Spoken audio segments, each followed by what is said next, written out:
tipu daya yang ketiga pada ayat 30.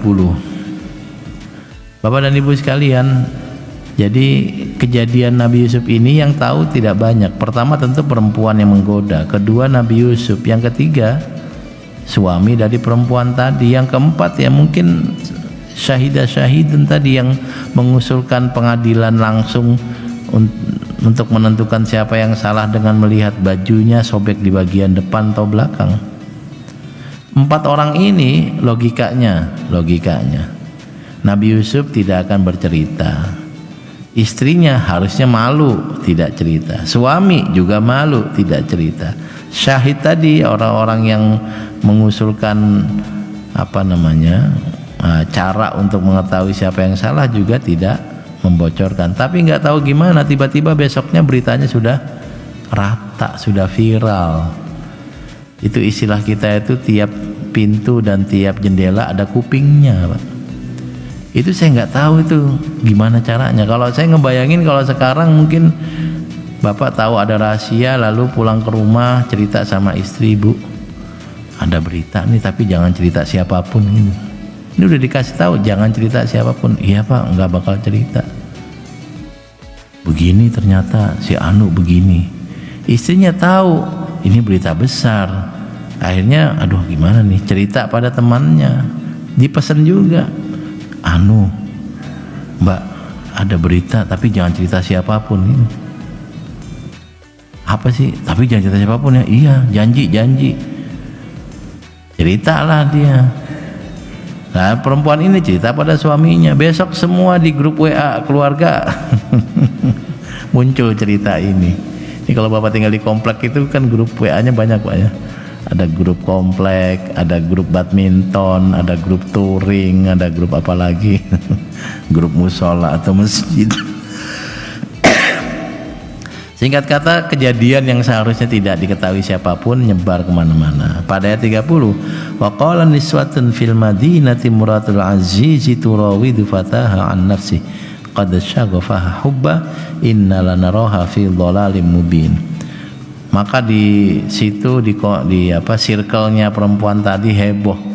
Ini istrinya si Anu ternyata mengganggu atau menggoda, merayu pembantu. Bayangin, merayu pembantu.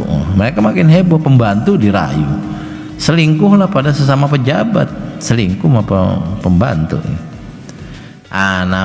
Perempuan yang kemudian tadi menggoda Nabi Yusuf ya mendengar sudah heboh di mana-mana. Ya sedikit malu tapi kemudian harus melakukan recovery. Falamma sami'at bimakrihinna arsalat ilaihinna wa atadat lahunna muttaka'a wa atat kulla wahidatin minhunna sikina wa qalat ikhruj 'alaihin falamma ra'aynahu akbarnahu wa qatta'na aydiyahunna wa qulna hasya lillah ma hadza basyara in hadza illa malakun karim. Perempuan tadi tahu bahwa apa yang dia lakukan sudah menjadi konsumsi umum. Akhirnya ibu-ibu circle-nya diundang. Ibu-ibu saya mau ngundang nih, pakai grup WA kalau sekarang. Nanti jangan lupa dress code-nya hijau lumut. Datanglah semuanya, dijamu, masing-masing dikasih buah sama pisau. Lalu silakan ibu-ibu pisaunya, buahnya dikupas. Ketika mereka sedang mengupas buah, Nabi Yusuf diperintahkan untuk membawa hidangan. Yusuf keluar bawaan ini ke tamu-tamu. Nah, perempuan tadi ngelihat Nabi Yusuf, akbarnahu wa qatta'na aydiyahunna. Mereka semua kaget ada manusia seganteng itu. Lalu mereka nggak sengaja, nggak sadar menyakiti tangannya. Pisaunya kena tangan, saking terpesona. Ingat kalau kita terpesona dengan sesuatu itu kita kadang lupa dengan kondisi sekitar. Saya nggak tahu tapi dugaan saya orang-orang yang ikut atau nonton konser K-pop misalnya, lompat-lompat kakinya keinjek tuh nggak sakit Pak saat konser. Baru ke rumah tahu kakinya keinjek-injek, pada merah, ada yang kukunya luka, baru kerasa sakit.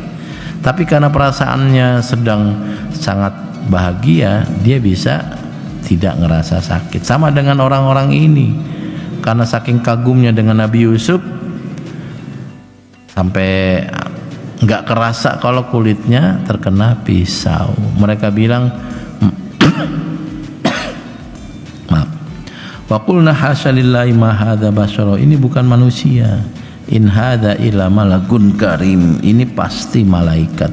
Saking gantengnya Nabi Yusuf.